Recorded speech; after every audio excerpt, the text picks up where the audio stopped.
আজকে আপনাদেরকে একজন সাহাবীর গল্প শোনাবো। এখান থেকে আপনারা কি শিখলেন সেটা কমেন্ট করে জানাবেন।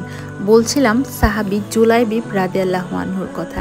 তিনি ছিলেন দরিদ্র বংশহীন এবং একদম আকর্ষণ ছিল না তার চেহারায়। সমাজের চোখে গরিব এবং তুচ্ছ একজন মানুষ, কিন্তু আল্লাহর রাসূল তার ঈমান এবং চরিত্র দেখে খুব আন্তরিক ছিলেন, তাকে খুব ভালোবাসতেন। একদিন রাসূলুল্লাহ সাল্লাল্লাহু আলাইহি সাল্লাম সাহাবীদের বললেন জুলাইবিবের বিয়ে করাতে হবে। সবাই অবাক হলো, কেউ আগ্রহ দেখালো না, কারণ দরিদ্র এবং বংশ পরিচয়হীন নিচু মানুষকে কে বিয়ে করতে আসবে।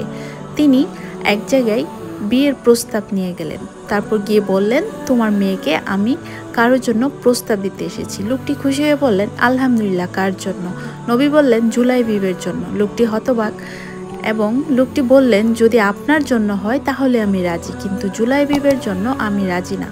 তখন মেয়েটি পর্দার আড়াল থেকে শুনে বলল আল্লাহর রাসূল যার জন্য প্রস্তাব দিয়েছেন আমি রাজি, নবীজির ইচ্ছার বিরুদ্ধে আমি কিছু বলবো না। মেয়েটি মদিনার সবচেয়ে সম্মানিত ঘরের কন্যা হয়েও রাসূলের সন্তুষ্টির জন্য জুলাইবিবকে জীবন সঙ্গী করে নিলেন। কিছুদিন পর এক যুদ্ধে নবী করিম সাল্লাল্লাহু আলাইহি সাল্লাম সাহাবীদের খোঁজ নিচ্ছিলেন, কিন্তু জুলাইবিবকে পাওয়া যায়নি। শেষে তাকে যুদ্ধক্ষেত্রে শহীদ অবস্থায় পাওয়া গেল, পাশে 7 জন শত্রুর মৃতদেহ, যাদের তিনি একাই হত্যা করেছিলেন। নবী করিম সাল্লাল্লাহু আলাইহি সাল্লাম নিজ হাতে তার দেহ তুলে নিলেন, বুকের সাথে চেপে ধরে বললেন এই মানুষটি আমার, আমি তার, আর সে আল্লাহর।